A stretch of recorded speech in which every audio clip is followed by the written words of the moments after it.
Lester, tell me the latest from what is happening out there between the protesters and the government thugs, or those who are supporting the government, who have gone out and have attacked them from the streets.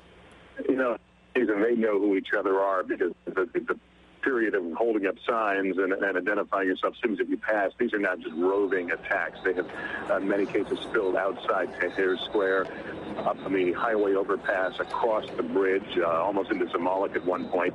For late in the day here, before the sunset, the tanks, which had been essentially sealing off the square, had moved back. And the crowd took that opportunity to spill out of the area behind the Egyptian Museum. There was a smattering of gunfire, and rocks started flying, and then crowds went up in the overpass, and other crowds chased them back, and they were bringing rocks up from the Nile River, firing at each other. We don't know if anybody was hurt. We didn't see anybody go down in that particular exchange, but we know the Egyptian health minister says at least 8 people have died, 890 injured, 9 critical condition. There have been other reports that are much higher than that. Those are the official numbers. And there's no let-up in this. There seems to be no one's willing to cede the ground. And when I say cede ground politically and certainly physically, this has been a true street battle. Tahrir Square is the prize, but again, these thugs seem to be moving in many directions. We got outside this morning onto the street, and when I say onto the street, I mean just a few feet from where we've been working. It's a very dangerous environment for anyone out there, and especially foreign journalists. So we've had a very, very short leash out there. There have been reports of journalists being attacked. I can tell you all of our colleagues are safe.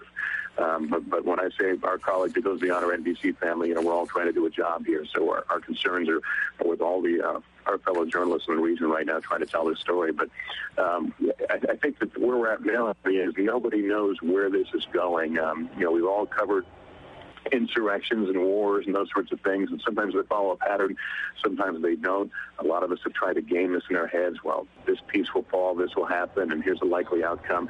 I think everyone right now is in kind of this mode like, you know, we're just hanging on for the ride just to see where this is going and to see how the government reacts. You recall we began the day with the Prime Minister here essentially apologizing for the thugs that staged those attacks yesterday, and yet we go into another day here, and there seems to be no official security or army effort to stop it, to part the warring parties, to even close off the bridges to keep people from coming into the center of the town. It's all very curious, and it's all very scary and sad. Back to you. It's scary, sad, and so random. And as you point out, the Prime Minister sort of apologized, but at the same time, Vodafone has now confirmed that they were ordered by the government to send out text messages to these Mubarak supporters to take the streets when the counter push just began, I guess around 8 o'clock yesterday morning, our time. So it is very clear to you, isn't it, from having been out there and talking to all of our colleagues there, that it was government supporters in some fashion, the same people that we've seen repeatedly jam the ballot boxes and control the elections in 2005. These are the people who've been out there who started this counter push against the protesters. Well, there has been, and I think it's fair to say there's been a fair amount of disinformation, much of it coming from state television, which we've been watching, and our Arabic-speaking members of our staff have been watching, and some of the things being reported. Yesterday, there were the government, or the state TV was reporting that it was the Muslim Brotherhood who rode in on the horses and the camels and were causing this. They were running a blocked-out face of an Egyptian woman who was claiming that she had been trained by the Americans and the Israelis to create insurrection and to create a revolution inside Egypt, and there's simply no evidence to support that. So, you know, remember, this is a country that has been under a state of emergency since Anwar Sadat died. That's a long time ago, and that gave this government a lot of powers. And if you mentioned the Vodafone thing, that was one of the powers they claimed under the Emergency Act. They could do that to put out these messages.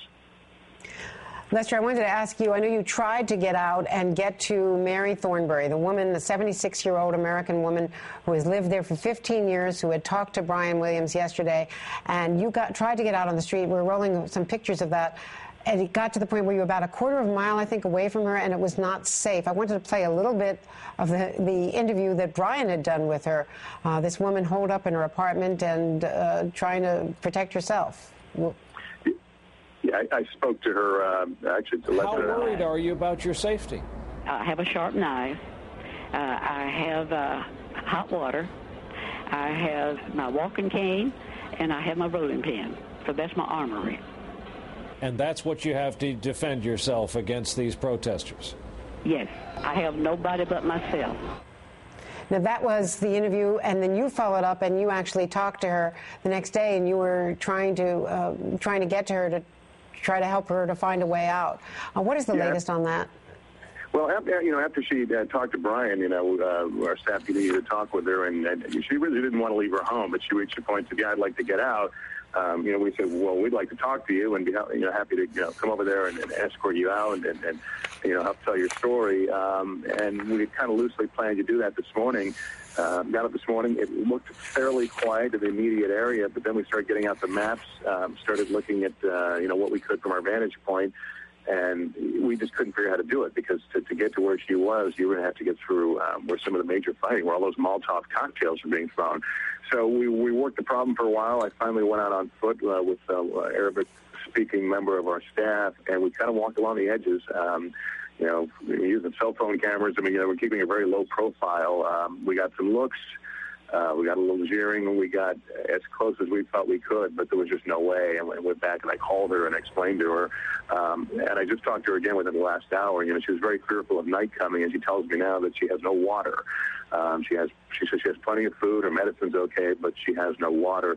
After the story aired this morning on the Today Show, the U.S. Embassy did contact us to find out a little bit more about her story. She said she has not heard from them, but they are aware of her situation, as they are, I think, many Americans have been checking in with the embassy. So she's doing okay. She's doing okay, but the water thing, she says, is going to become a problem. She's got some bottled water now, but depending how long this goes on. And the fact is, the areas that I was able to walk freely this morning are now contested territory, and we simply couldn't go there now.